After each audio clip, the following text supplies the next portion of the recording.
Hello friends, welcome to the new video. ఇవాళైతే నేను అన్నవరం సత్యనారాయణ స్వామి దర్శనం దగ్గర నుంచి ఫుడ్, అకామిడేషన్, ట్రాన్స్పోర్ట్ ప్రతిదీ డీటెయిల్గా ఈ వీడియోలో అయితే ఎక్స్ప్లెయిన్ చేశాను. వీడియోని అయితే ఎక్కడ స్కిప్ చేయకండి, కంప్లీట్గా చూడండి. నేనైతే హైదరాబాద్ నుంచి గోదావరి సూపర్ ఫాస్ట్ ఎక్స్ప్రెస్కి అయితే స్టార్ట్ అయ్యాను. ఎర్లీ మార్నింగ్ 3:15 కల్లా నన్ను అయితే దింపింది. స్టేషన్ బయటకు వచ్చిన వెంటనే మనకి ఇక్కడ కొండ మీదకి డైరెక్ట్ బస్సు అయితే అవైలబుల్ ఉంటుంది. అరౌండ్ మనకి 3 నుంచి అయితే ఫస్ట్ బస్ అయితే స్టార్ట్ అవుతుంది. ఇక్కడ టైం చూసుకున్నట్టయితే మీకు డైరెక్ట్ కొండ మీదకి అయితే వెళ్ళిపోవచ్చు. మీరు ఒకవేళ రూమ్స్ కనుక ఏమైనా బుక్ చేసుకున్నట్టయితే కొండ మీద మీకు దింపేస్తుంది. ఒకవేళ మీరు నడక మార్గం గుండా కొండ ఎక్కుదాం అనుకుంటే మీకు కనిపిస్తుంది నడక మార్గానికి దారి. ఇక్కడ నుంచి మీరైతే డైరెక్ట్ కొండ మీదకి అయితే వెళ్ళిపోవచ్చు.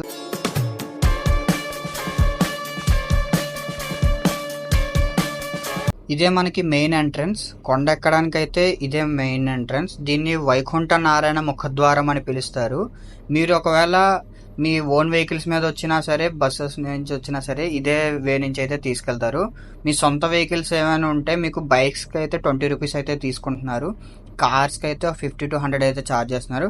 ఒకవేళ మీరు ఆర్టీసీ బస్సుల ద్వారా వచ్చి కొండ ఇక్కడ ఎంట్రన్స్ దగ్గర దిగినట్టయితే మీకు ఆటో ఫెసిలిటీ కూడా ఉంటుంది. పర్ హెడ్ 30 రూపీస్ అయితే ఛార్జ్ చేస్తున్నారు. దాదాపు మనకి 2 కిలోమీటర్ల వరకు అయితే ఈ కొండ ఉంటుంది. సో మీకు ఒక మంచి ఘాట్ ఎక్స్పీరియన్స్ అయితే ఉంటుంది కొండ ఎక్కేటప్పుడు మాత్రం. దారిలోనే మీకు కేశ ఖండనశాల అయితే ఉంటుంది. అదే మీ తలలీలాలు అర్పించుకునే చోటు. మొక్కులు ఎవరైనా ఉన్న వాళ్ళు ఇక్కడ దారిలోనే దిగిపోయి ఇక్కడ మీ తలకేశాలను అయితే అర్పించుకోవచ్చు.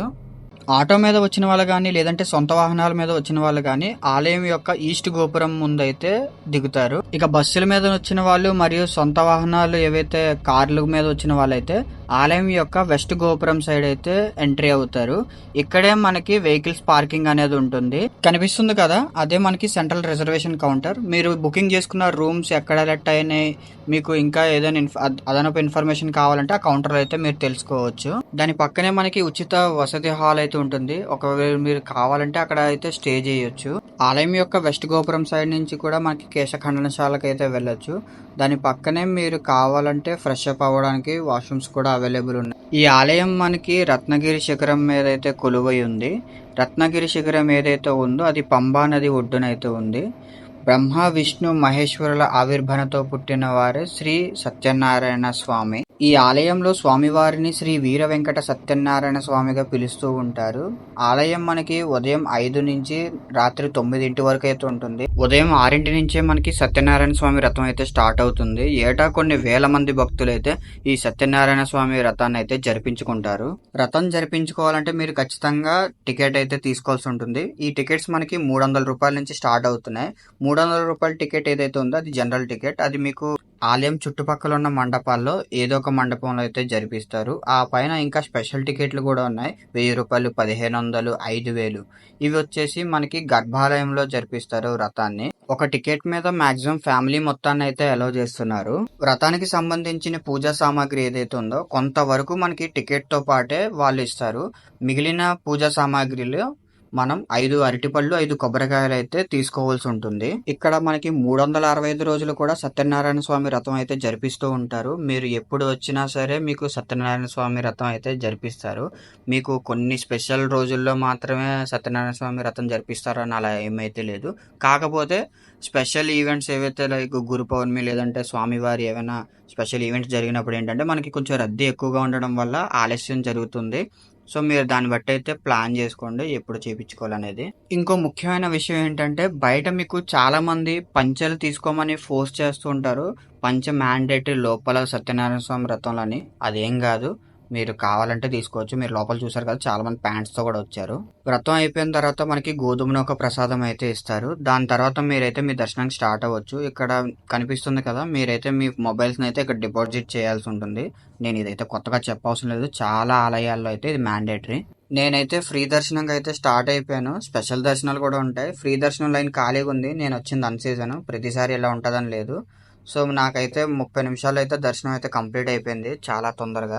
దర్శనం కంప్లీట్ అయిపోయిన భక్తులు అయితే ఆలయం యొక్క ఈస్ట్ గోపురం సైడ్ నుంచి అయితే బయటకు వస్తారు. ఇక్కడ మీకు ఈస్ట్ గోపురం ఎదురుగా గోశాల అయితే ఉంటుంది. మీరు ఒకవేళ గోవులకు గడ్డి తినిపించాలనుకుంటే తినిపించవచ్చు. 10 రూపాయలు అయితే తీసుకుంటారు. ఆ పక్కనే కౌంటర్ ఉంటుంది. దాని పక్కనే మీకు రావి చెట్టు అయితే ఉంటుంది. ఇక్కడ భక్తులు నెయ్యితో దీపారాధన అయితే చేస్తూ ఉంటారు. మీకు పక్కనే కౌంటర్ ఉంటుంది. దీపాలు కూడా కావాలంటే కొనుక్కోవచ్చు. రావి చెట్టు పక్కనే మీకు యాగశాల అయితే ఉంది. చాలా మంది హోమాలు మరియు యాగాలు జరిపించుకుంటూ ఉంటారు.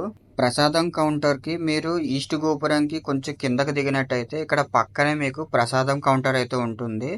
ఇది ప్రసాదం తీసుకోవడానికి. ఇంకొంచెం ముందుకెళ్ళారంటే మీకు ప్రసాదం తీసుకోవడానికి టోకెన్ కౌంటర్ అయితే ఉంటుంది. మీరైతే టోకెన్ అక్కడైతే తీసుకోవాల్సి ఉంటుంది. చాలా సంవత్సరాల నుంచి అదే టేస్ట్ ని మెయింటైన్ చేస్తూ ఇస్తరాకులో పెట్టే ఆ పద్ధతి మార్చకుండా ప్రసాదం ఏదైతే ఉంటుందో గోధుమ నూక ప్రసాదం చాలా అంటే చాలా అద్భుతంగా ఉంటుంది.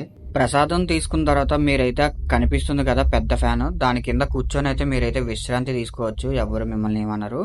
మీకేంటంటే మండుట ఎండాకాలంలో వచ్చినా సరే చాలా చల్లగా ఉంటుంది ఇక్కడ మాత్రం. మీకు ఇంకో ముఖ్యమైన విషయం చెప్పడం మర్చిపోయాను. మీరు రూమ్స్ బుకింగ్ చేసుకునేది ఉంటే మీరు ఆన్లైన్లోనే బుక్ చేసుకోండి. ఆఫ్లైన్లో సీజన్ టైంలో అయితే చాలా కష్టం ఉంటుంది మీకు. అలాగే కింద లాడ్జ్లు కూడా రేట్లు చాలానే పెంచేస్తారు. చూసుకొని బుక్ చేసుకోండి. ఉదయం 12 నుంచి మనకి అన్నదాన కార్యక్రమం అయితే స్టార్ట్ అవుతుంది. మీరు కావాలంటే అక్కడైతే భోజనం చేయొచ్చు. ఈస్ట్ గోపురం సైడ్ ఇంకొంచెం కిందకు వచ్చారంటే మీకు ఇక్కడ చెప్పుల కౌంటర్ మరియు బ్యాగ్ కౌంటర్ ఉంటుంది. కొన్ని షాప్స్ కూడా ఉన్నాయి. టిఫిన్ చేయాలనుకుంటే టిఫిన్ షాప్స్ కూడా ఉన్నాయి. ఇంకా మీరు ఒకవేళ ఆటోకి వెళ్దాం అనుకుంటే మాత్రం అక్కడే మీకు ఆటోలు కూడా అవైలబుల్ ఉంటాయి. మళ్ళీ 30 రూపాయలు అయితే ఛార్జ్ చేస్తారు పర్ హెడ్ అయితే. బస్సు మీద వెళ్దాం అనుకునే భక్తులు అయితే మాత్రం మీరు ఆలయం యొక్క వెస్ట్ గోపురం సైడ్ అయితే రావాల్సి ఉంటుంది. మీకు అక్కడే పికప్ అండ్ డ్రాపింగ్ అయితే బస్సు అయితే వస్తూ ఉంటుంది. కొంచెం టైం పడుతుంది మనకి. దాదాపు ఒక అరగంట వరకు అయితే టైం పడుతుంది మీకు బస్సు అయితే వచ్చే వరకు.